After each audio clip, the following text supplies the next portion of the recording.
This session will transforming systems for Black and brown families in housing. On the panel today we have Charlize Smith, passionate founder, executive director of Walisa Agency for Vision and Empowerment WAVE. We'll complement the session by addressing the hurdles faced by Black and brown families in the rental market. With a focus on rental challenges, Charlize will introduce the concept of trauma-informed rental counseling as a vital intervention. Her presentation will underscore the importance of understanding and addressing the unique experiences of trauma among renters in these communities, advocating for supportive and informed rental practices that can pave the way for stability and dignity in housing. Next, we'll have Tammy Thompson, founding executive director of Catapult Greater Pittsburgh. Renowned advocate for equitable housing solutions, will shed light on how systemic barriers and policies contribute significantly to the low ownership rates among Black and brown families. Her discussion will explore the complexities of these systems, revealing how they not only make it challenging for these families to purchase homes, but also hinder their ability to transfer assets to the next generation after death. Tammy's insights aim to spark a dialogue on the necessity of systemic reforms to foster equity and wealth-building opportunity in homeownership.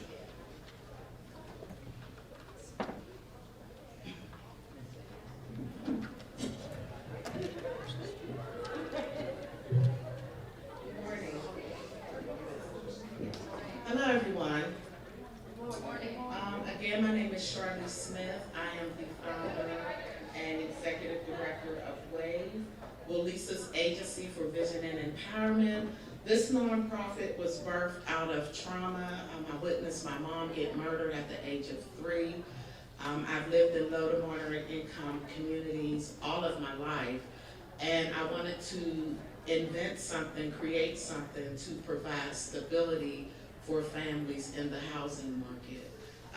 One of my professions is that I am a real estate broker.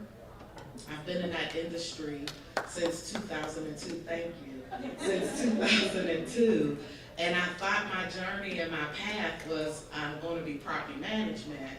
However, while I was in the space of property management, I found myself getting stabbed 5 times on the job after a tenant who had mental health issues. So that then embarked me to start this nonprofit so that I can try to get a better understanding of how individuals are impacted in this rental space. I'm very, very familiar with the 4350 HUD manual, which is a document that we use to follow policies and procedures for individuals who are being housed in low to moderate communities.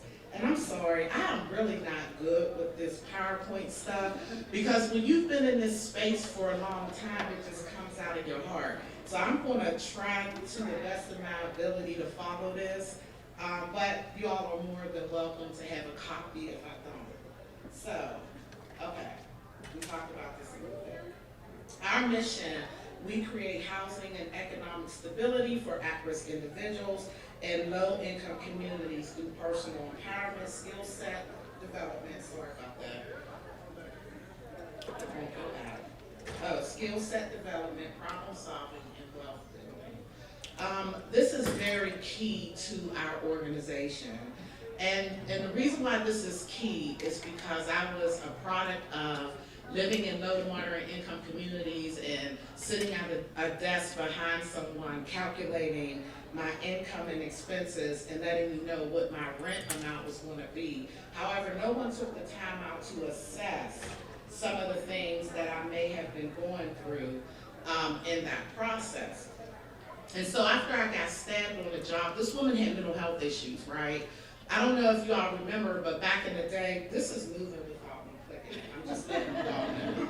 Back in the day, we would receive a lot of families who had mental health issues, right? And they were coming from Mercy Behavioral Health, Western site, and we would literally lease these families up. And these families would come to us with all these mental health issues, right? But as long as they qualified financially, everything was fine. They were able to be leased, they were able to be housed, because according to the 4350, as long as you income qualify, then you are able to live in subsidized housing. Well, nobody ever looked at the other factors that came along with these families who we were providing housing for, which then caused the domino effect of a lot of housing trauma in our communities, in our spaces.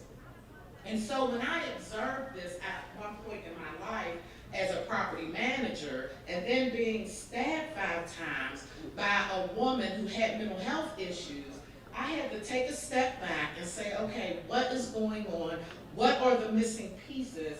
And why is it that we are continuing to operate in the same space when it comes to occupying families in low to moderate income? If anybody know anything about the HUD regulations, there is a social service piece.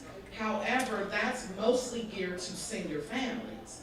When you look at the social service piece, when you look at multifamily from the HUD regulations, there is no resources for counselors for families in low to moderate income communities. Some of them are affiliated with tax credit properties, but I'm talking about just your normal HUD 4350 multifamily properties. And we see these all over our communities, right?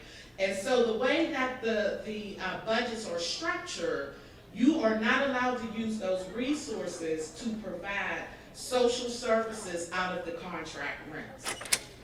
You are only allowed to use those resources to take care of the mortgage, the light, the gas, but there's no resources unless you do outside fundraising to provide a holistic approach for families in low to moderate income communities. So let's fast forward to this big epidemic when we had the huge issue with the COVID. During COVID, it was such a beautiful thing that they provided $30 million for families who couldn't pay their rent. I do not take anything away from the resources that were provided for those families. So one of the things that we do at WAVE, our specialty, we focus on rental counseling, but we do it from a holistic approach. We make sure we provide an assessment. We make sure that we take a look at their budget. We do all these wraparound secret sauces that I'm not going to give you all, but you can always call me if you want to fund our organization. But we do all this extra stuff outside of the normal occupancy protocols that most people do when it comes to housing.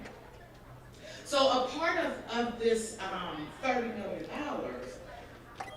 people were allotted 18 months worth of free rent if they had an eviction notice, if they were about to go to the magistrate.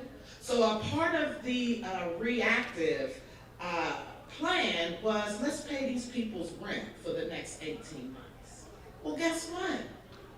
90% of the families who they paid their rent for 18 months are back calling our office again. You want to know why? Because there were no controls in place. We allowed these resources to be distributed, and I totally agree that they should have. However, what negative habits have these residents now created to be able to really become self-sufficient? So now we got these families, everybody in the tenants and everybody call me Ms. Shar. I got these families calling us every single day. Ms. Shar, can you find us some more money? Ms. Shar, we're out of money. Can you connect me with this organization? And I'm not at liberty to say any organization because I don't want to disrespect the integrity of anyone else. But the issues that I saw and I've observed in the surveys, the data that we received was that 90% of the families who came back stated that it became a habit for them to receive free rent. The data was so staggering that we did surveys on a small portion of landlords that we built relationships with, and at least 30% of them said that prior to ERAP, that these were residents who would pay their rent, but then they stopped paying their rent because they knew that the resources was there, and now they're no longer paying their rent. And they're back here seeking us for rental counseling. One of the things that I take pride in what we do is we do not give anything away for free without the resident doing the work. We refuse to. I am a product of being a single mom, living in the projects, that's what we used to call it, had 2 babies at a young age. And how did I become successful with all the trauma that I experienced as one of the community entrepreneurs? We have several partners and I'm mentors to a lot of people. The thing is that there were tools in place that held me accountable in every area of my life. Although I received financial resources, I was required to go get some counseling. Although I received counseling, I was required to go down to our local community to get my resume done.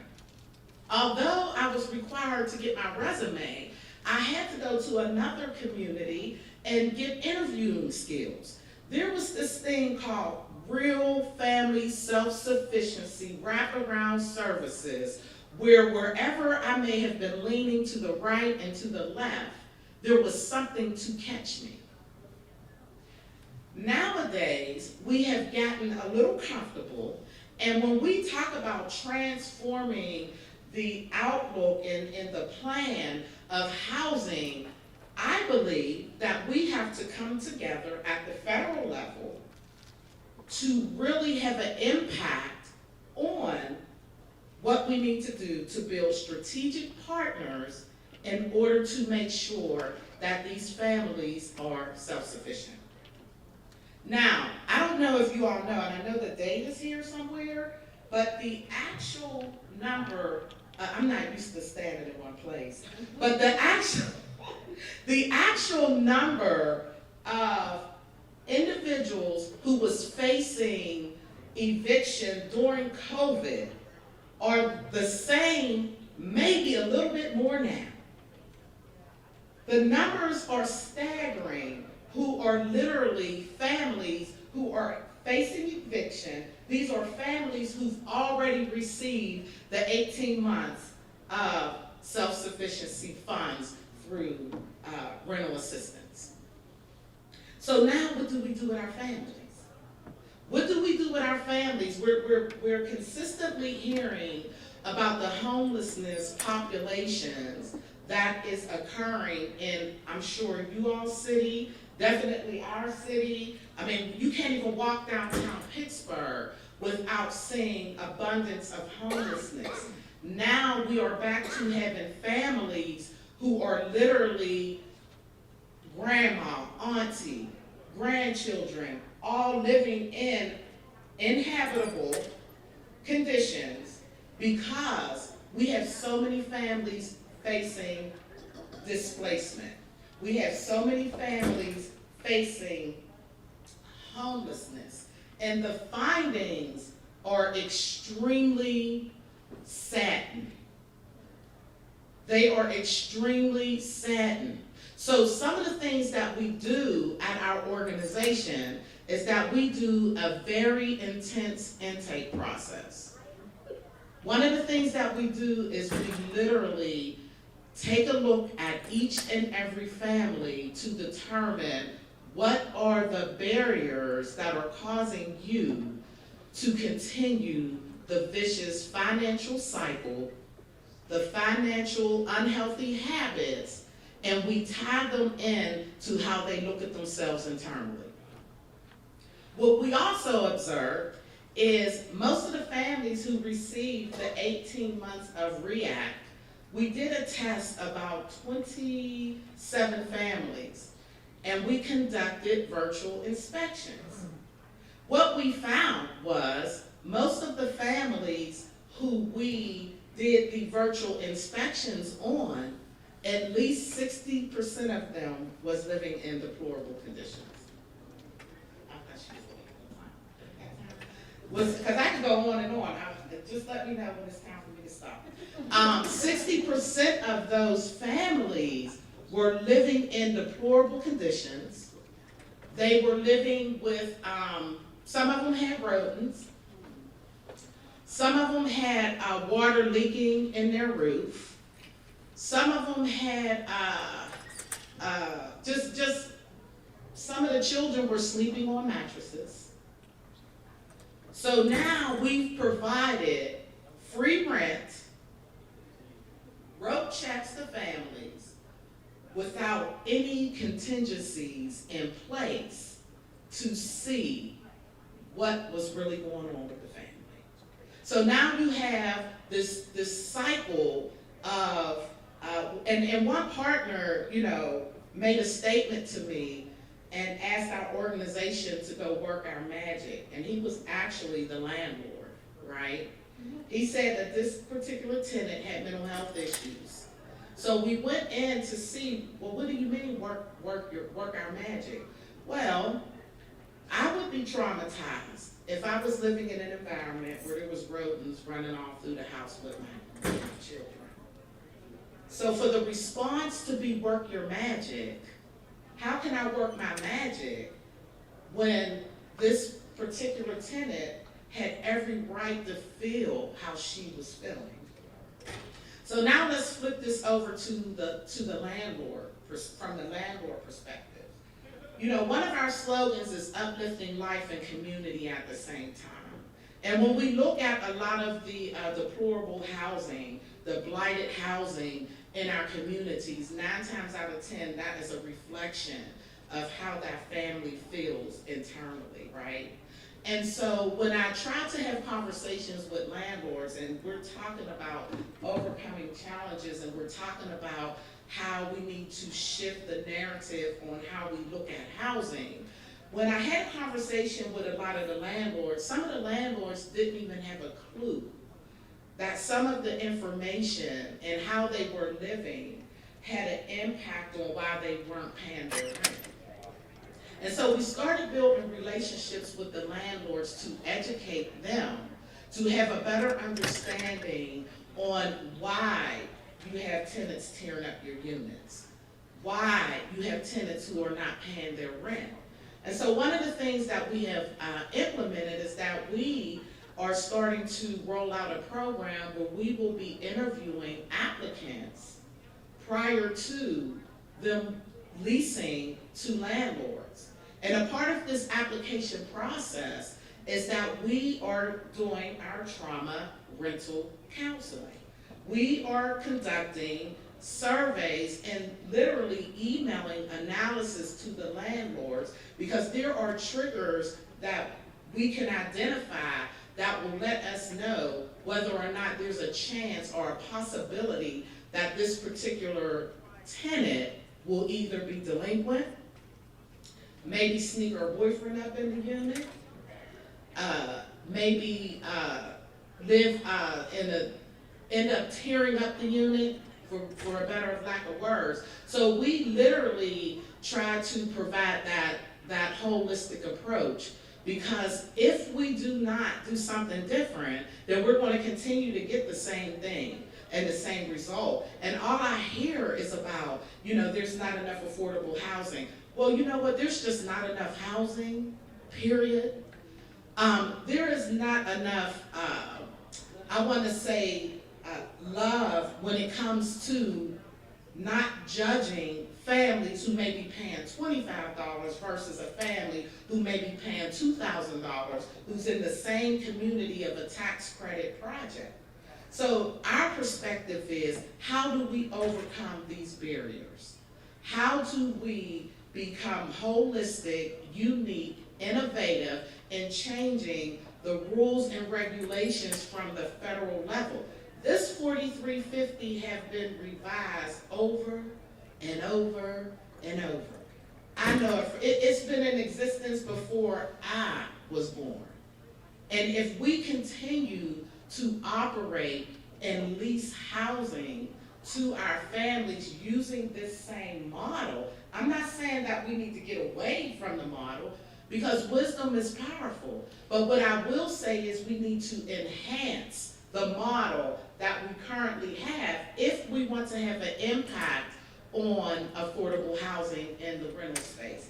If we want to have an impact on the Black and brown families who are suffering in our communities, if we want to have an impact on raising the bar so that some of our families can have a better perspective on who they are as an individual, what they look like on paper when we look at their finances. Just because you're paying 30% of your rent does not mean that you have to stay paying 30% of your rent. However, when we are occupying these spaces, if we are not shedding a light to these families so that they can see that they can get out of that space, it's going to be an extreme challenge for us to change the narrative on this level.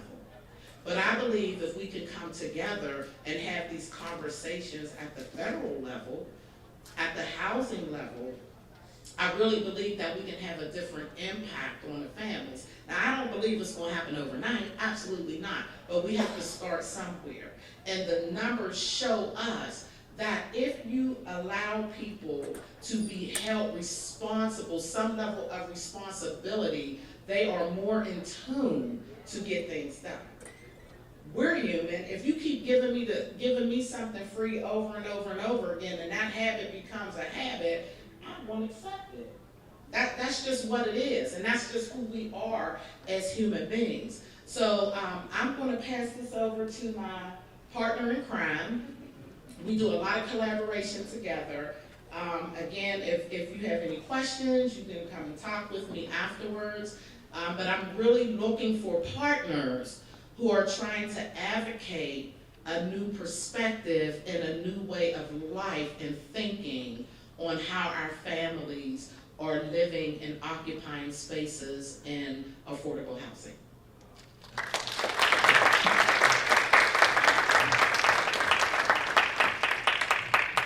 Good morning. This is good morning. It is good morning. I give it up for my colleague here. Sharice is one of the most passionate folks I know in this space. One of the most passionate. And when the planners of this conference reached out and asked if I would do a presentation, I said I will, but I'd like to bring somebody with me. I'd like to bring some of my colleagues with me because I really believe that doing this work requires solid partnership. The space that we are in regards to housing today, there is nobody, I don't care how much you do this work, how long you've been doing this work, how well you do this work, none of us can do this alone. We are in a pickle from a housing perspective, not just in Pennsylvania, not just in Pittsburgh, but across the country. We are in a housing dilemma that I have never seen. I've been in this work for, I don't want to tell you how long, because then you'll be guessing how old I am. But it's been about 25 years. I've been in this space, and I've worked through the mortgage foreclosure crisis. I have seen some tough stuff in terms of the degradation of communities and family assets. And I would say that what is coming, the storm that I believe that we are end is getting bigger. There are a lot of facets of the housing space that are being negatively impacted, from rental, from affordable rental to affordable homeownership. And so it was important for me to, I think Charlize set up perfectly what we've been attempting to address as an organization, specifically around not just housing. I think we've spent so much time focused on brick and mortar development, and we haven't been paying as much attention to the development of people. And as someone who is from a city and a community that has constant conversations about gentrification and low to moderate income families, particularly Black families being forced out of community, I think we have started using gentrification in spaces for lack of a better term. I think a lot of what we're seeing is rocktrification of our communities. Our communities are rotting around us for lack of investment. People are being pushed out of their community because we are not focusing as much on the development of people as we have been on the development of brick and mortar structures. And when structures are continuously built and people are not, you will see gentrification. And so working together, working with people who are sort of the front line to the work that we do, our work is hyper-focused on what we call economic justice opportunities, economic stability, helping families who have been historically left out of asset building and the transference of wealth through homeownership. It starts with renters, right? Before people become homeowners, they're renters in most cases. And if renters are not being prepared, if renters are not being counseled on how to be good tenants, that leaves a lot of work for somebody in the space of first-time home ownership and the development of first-time homeowners. So working closely with folks and advocating and pulling in and connecting the work of the rental counseling space with our work is so important, because I think we forget that the folks that we are encouraging into first-time home ownership are renters. And many of them are coming from trauma-based experiences. Charlize and I have very similar stories. Charlize has experienced a lot in her short life. And she takes that trauma with her everywhere she goes. I've experienced a ton of trauma. I've been homeless multiple times. I am the child of generational poverty. I raised my own children in poverty. I ended up having 5 children by the time I was 22 years old as a single parent, living in poverty. And there is trauma attached to poverty. I know we don't like to talk about trauma as it pertains to poverty, because as a society, we have deemed that people in poverty have done it to themselves. Whatever, we don't focus on the trauma aspect of it, because in our minds, they did something to get there, or they didn't do something to get out. And so we don't focus as much on the psychological, emotional trauma that is experienced by people who have not been able to get their most basic needs met on a regular basis. And when we ignore that trauma and try to skip over it and say, well, let's just talk about financial literacy. Let's just teach people how to budget and credit themselves out of poverty. That doesn't work. You cannot budget yourself out of poverty. You cannot financial education people out of poverty. Are those things important? Absolutely. But financial education without addressing poverty trauma is a waste of time. It's a waste of time, it's a waste of resources. And so as an organization, we have developed programming that at the root addresses poverty trauma, addresses, acknowledges, and helps the people who are coming through our programs understand the condition of poverty, to understand that it is not just a financial thing. Yes, there are financial ramifications to poverty, but there are also emotional and psychological ramifications that, if not addressed, will derail everything else. So when we're talking to people about improving their relationship with money through our financial education programming, or talking to people about the potential of becoming first-time homeowners and breaking up the cycle of generational poverty in their family, many people don't believe us. They don't see themselves in these spaces because as renters, nobody was discussing these potentials with them. Nobody was saying, hey, listen, yeah, we know that you're going through something right now. We want to assist you. But you've got to change some things too. You've got to address some of the habits that have been shaped due to your poverty trauma. The relationship with money that many of these families have is a direct result of poverty trauma. Survival mode kicks in when your most basic needs are not being met on a regular basis. And when people get in survival mode thinking, they get trapped there. Survival mode thinking allows you to think in the right now. Right now, I know that I have to find a job or keep a job. Right now, I have to make sure I can pay my rent, pay my utilities, put food on the table.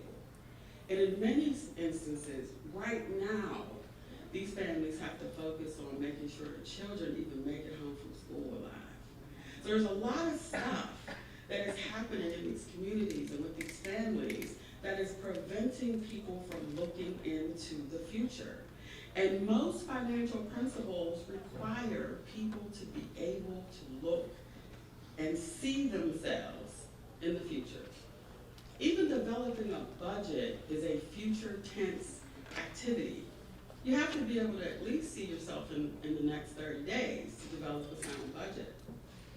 Thinking about saving for retirement, thinking about saving for a child's education, thinking about purchasing a home or becoming an entrepreneur. These are all things that require people to see themselves in the future. And what I can tell you as someone who is a product of generational poverty and who still is impacted by my poverty trauma, I tell you that every day I have to get up and force myself out of survival mode thinking. Every day. And people don't think that. I'm a founding executive director of a very successful nonprofit here. I am asked to speak across the country on a regular basis. People that don't know what my past or about my past are shocked when I explain this to them. As someone who has experienced poverty for the bulk of my life, I am still trapped in survival mode. And every day I have to push myself out of it. So imagine people who are still, this is their life every day. And we come along with our programs and say, hey, if you just come over here and do this work, we can help you become a homeowner. We can help you become an entrepreneur. People don't believe you because they haven't been prepared. They haven't been, their poverty trauma hasn't been addressed in the way that it needs to be addressed to convince people that, yes, I know this is scary. I know this is something foreign. I know we're talking about something that maybe no one's ever talked to you about before. But if you trust us, and see, that's the word, trust is the most important piece of the work that we're doing. Getting people to trust us, to trust that if you just follow our lead, that you can get where you need to go. And so, as an organization, we focus on a few areas. Homeownership and financial education, very important to us. We have a lot of programs. So I'm gonna try to get through them as quickly as possible. SAVE is our trauma-informed financial education programming. And SAVE stands for Solid Advice for Valuable Earnings. SAVE is where everybody who starts in our programs, that is their starting point. You cannot just come to us and say, hey, I want to be a homeowner. Because of what we're finding out is a lot of people think they are ready to be homeowners just based on they're escaping, they're attempting to escape some of the things that Charlize described. Substandard housing. They're tired of moving from house to house, community to community, because the rents are being raised, or because the landlord has decided that they want somebody different, they want to increase the rent, or they want to sell the property. People are becoming transient from community to community to community, and I don't think that we're addressing enough the impact of moving children over and over and over again. People not being able to make roots and connections in their community, and how that is impacting our families, how that is impacting our children, not just from a social standpoint, but from an educational standpoint. Talk to children. If anybody in this room has had to move multiple times as a child, think about how that has impacted you. I've lived in every corner of the city. My mother, as a single mom, had to move us around so many times that I don't have childhood friends. You know, I'm jealous of people who say, I've had the same friends since kindergarten. Well, I didn't have the luxury of that because we got uprooted so often.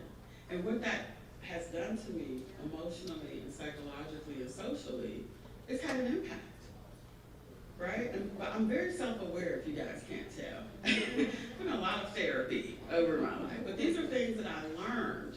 And because I've studied poverty so intensely for the purposes of doing this work and for my own healing purposes, these are the things that I have discovered.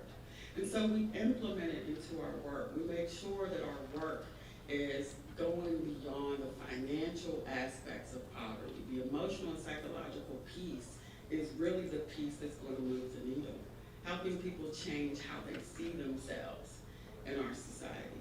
And seeing what they're capable of starts with this work.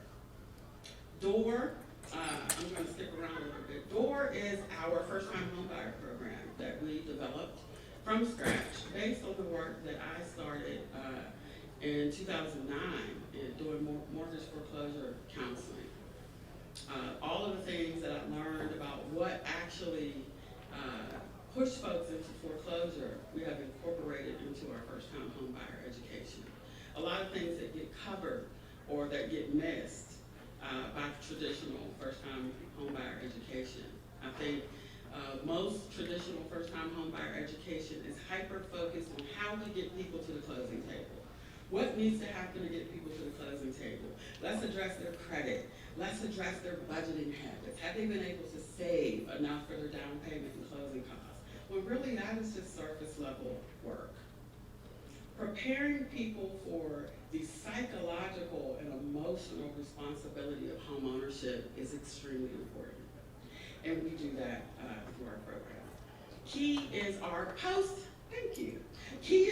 post-purchase programming. Again, many programs focus on getting people to closing, but we have discovered that working with people beyond the closing table is very, very important. People get a sticker shock when they get that first mortgage statement, right? Their nerves kick in, the fear kicks in. That little voice in the back of their head that says, oh my God, why did I do this? Kicks in. I can't do this. And people might begin to self-sabotage their position in homeownership. Well, we want to make sure that doesn't happen. So inviting folks that we have worked with in our first-time homebuyer class to join our post-purchase closing so that they know, listen, we know things are going to come up that are going to be scary. And remember, many of these folks are the first in their family or friend circle to become a homeowner. So they need somebody they can kick ideas around with. They need somebody they can vent to. Or if something happens, God forbid, they lose a job, they lose a spouse, something happens and they're unable to make their mortgage payments, we want them to reach out immediately. And that requires the development of relationships, because we know that folks will bury their head in the sand and wait until they're 6 months behind, 9 months behind, 12 months behind to start reaching out for help. And that increases the chance that people will lose their homes, and that is what we don't want. We have COINS, which is a youth financial education. It's based on the same principles as our adult financial education. And over the last 3 years, we have developed our own down payment and closing cost assistance program called the Next Step Closing Cost Fund. And why did we feel it necessary? Why do we feel it necessary to develop our own down payment and closing cost assistance program? Well, for one, that is the largest obstacle and barrier for Black families becoming homeowners. The ability to save enough for down payment and closing costs is the biggest barrier. People have been telling this story that it's credit related for so long. I disagree with that. I don't think credit or lack of credit is the reason why most Black homeowners take so much time to become homeowners. It is the ability to save that down payment and closing costs, especially in Pittsburgh. Our wages do not meet the market, and they haven't for some time. I don't think they will for some time, and so creating these opportunities for folks to be able to address that particular obstacle and barrier is really important to us. RNIH is a pilot mortgage product that we have been partnering with Pennsylvania Housing Finance Agency to outreach and market to our communities. PHFA approached us in late 2022 asking for assistance in unveiling and administering a pilot mortgage program that is designed to help increase Black homeownership in Pittsburgh and Allegheny County. 5 minutes, all right. Wow, that went fast. So I do want to talk really quickly about RNIH because it's important. This program, and Charlize as a PHFA approved network agency is also part of this project. But RNIH is a very unique mortgage pilot that we have a lot of faith is going to be a game changer here in Pittsburgh, and I know Philly is also piloting this product. But RNIH is a unique mortgage product because of the down payment and closing cost assistance component to it. First of all, it is a no PMI product, which is huge. And the down payment is up to $25,000 of assistance. And whatever isn't used for the down payment and closing costs can be used to pay down student loan debt. Now, why did we push for that? We pushed for that because when PHFA said, what are the biggest obstacles and barriers? Student loan debt was one of the biggest obstacles and barriers that we see to families becoming homeowners, right? Because we bought into the story that if we got a degree, we could dig ourselves out of poverty, right? We all fell for that scam. I think it's a scam. We fell for it. And what actually happened for lower income families is it pushed us deeper into poverty because you got the degree, you borrowed the money, but still are unable to find employment that allows you to pay back the loans and cover your living costs. That is a big problem here and I'm sure in other parts of the country. So the fact that this mortgage allows us to provide down payment and closing cost assistance to prospective buyers, but also allows us to use whatever is left to pay down that student loan debt is extremely impactful, not just for the new homeowner, but for their future economic stability. So I just think it's really, really cool. I think I got through everything, which is amazing because I'm getting this.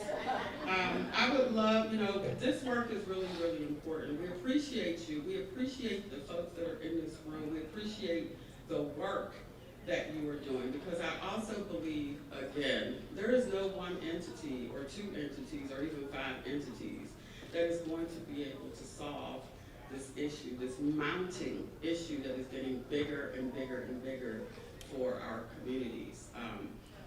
Thank you guys. Thank you for having us. Thank you for being so attentive and listening.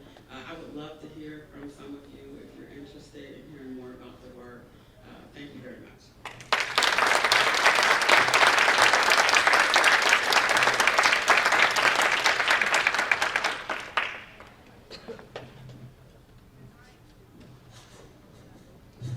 That's easy. If you have questions or statements to make to Charlize or Tammy, now's the time.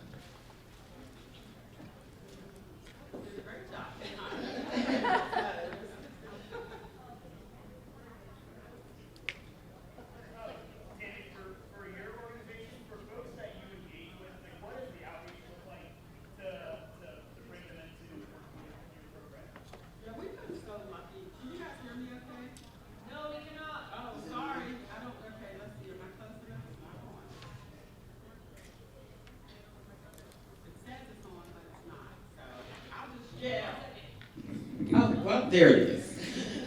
So thank you for that question. We utilize a multitude of outreach. As a nonprofit organization, one thing we realized over the last couple of years is not having a PR and marketing line item in the budget is a mistake.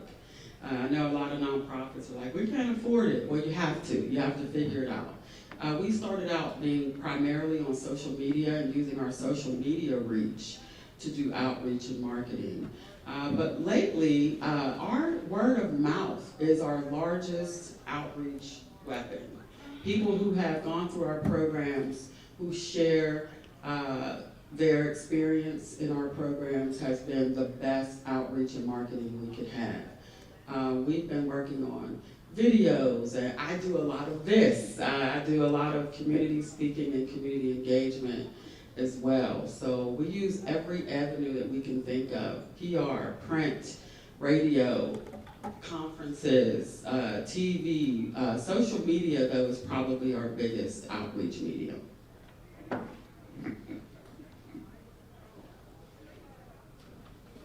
you. I am wondering, Charlize, when you are doing work with landlords and it's the landlord that is sort of falling short in terms of the upkeep of the house, what is your sort of like, how do you go about talking to that landlord and trying to get them to be a better landlord? Like, do you have any? Good question.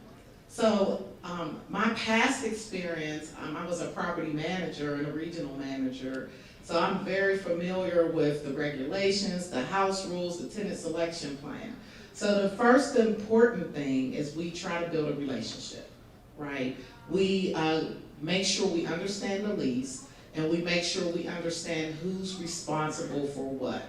But building that relationship with the landlord and providing them receipts to show that we have been successful mediating, creating payment plans, having a successful outcome for individuals is like our main tool that we use. Because we have a lot of testimonials, and that helps us build relationships with the landlords, and they literally start asking us, do we have tenants in our pipeline or participants in our pipeline that they want us to refer to so that we can continue to build that relationship. So relationship is key, but understanding what your documents are.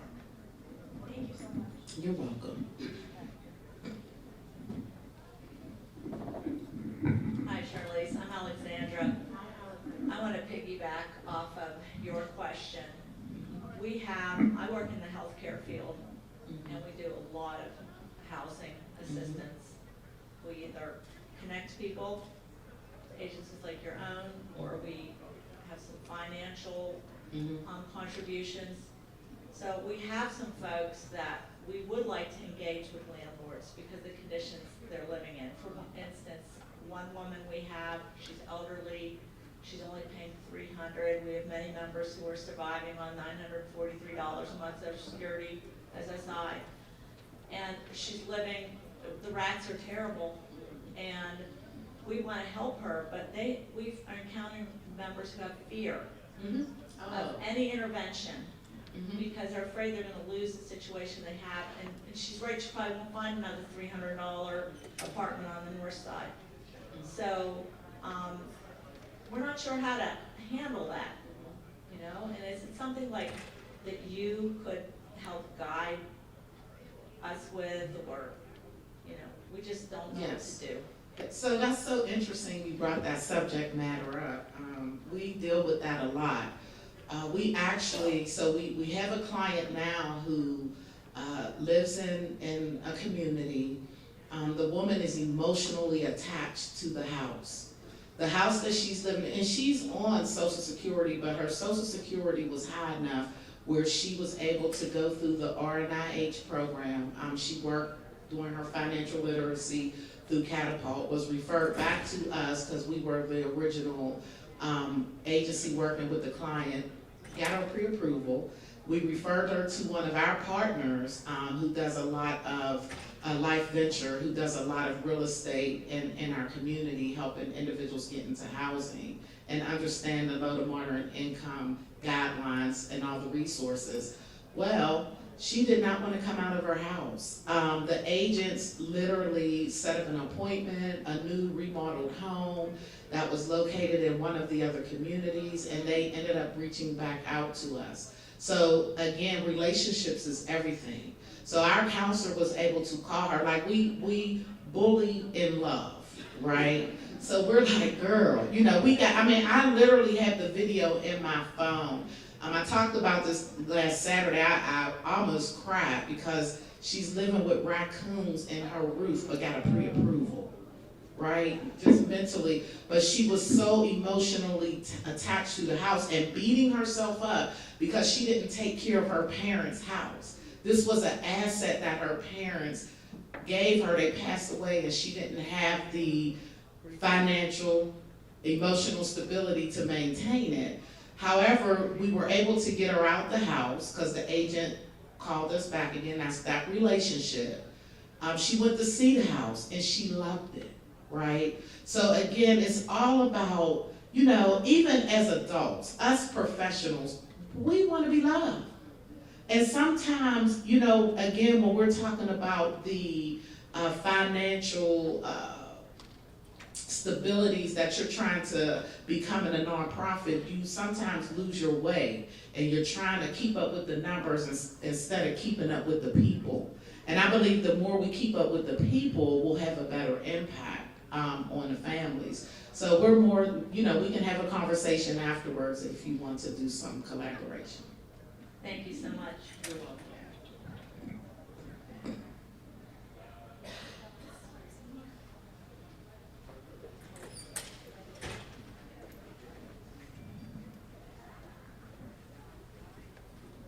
Hello, my name is Monique, and I'm the lead case manager at Casa San Jose.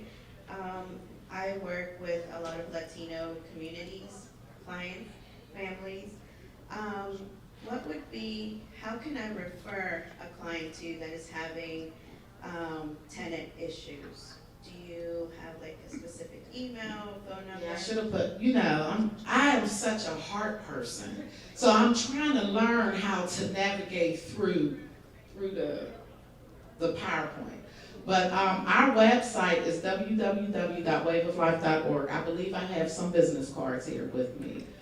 You can easily go online. There's a link on our website that says tenant counseling. You click there and you can literally, our referral form will pop up.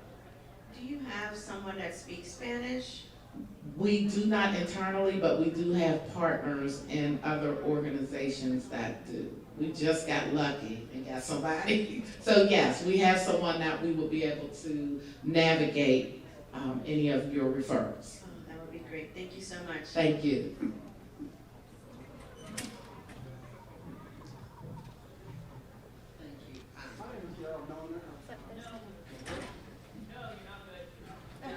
It's never good to screen except for me. Oh, wait.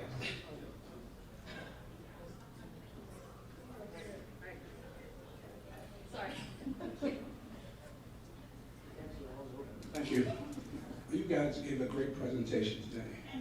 Very innovative.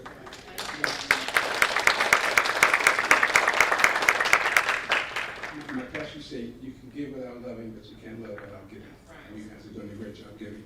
I just wanted to introduce myself. My name is Daryl Milner. I have an advertising agency, but I also have a nonprofit where we work with dislocated workers, anybody 18 and over that's interested in learning how to fly a drone. We have a drone training program, and it's funded by Career Links and Southwest Training. And if a person is interested, they can give us a call, and we put you in the system. You have to be screened through Career Links. We'll give you an opportunity to take a 6-week course, become FAA 107 certified, and get a job working either for us or some of our partners making $50 an hour. $50 an hour. So I want to introduce you guys to you and come see me. But I'd like to talk to you ladies also before you leave. And also, Tammy, I've been trying to reach you for 2 years. So I'm glad I made this day. Thank you all. Thank you. This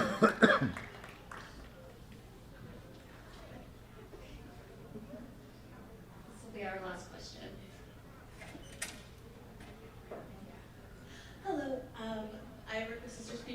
and I specifically do transitional housing for Black and brown, trans and gender nonconforming people. And I'm so familiar with Tammy's work because I love Catapult Pittsburgh, but this is actually my first time hearing about Charlize's organization WAVE. And for my residents that are transitioning into being able to live independently for the first time, I currently have people that speak French. And you said that you have other resources for people that speak Spanish to get the resources. And yes, this is my first time as well, having somebody that speaks other than French. And it's been a long time since I was fluent in French. So, do you have resources or people that you would be able to connect them to for interpreters? Yeah, we can connect you to an interpreter. We definitely do not have anyone who speaks French. However, we do have a 1-800 number that PHFA requires us to have because we're PHFA and certified. So we'll be able to refer out. Thank you so much. Yes. And also, first of all, both of your presentations were amazing, and I'm so excited to now dive into learning about WAVE. Thank you. Thank you very much.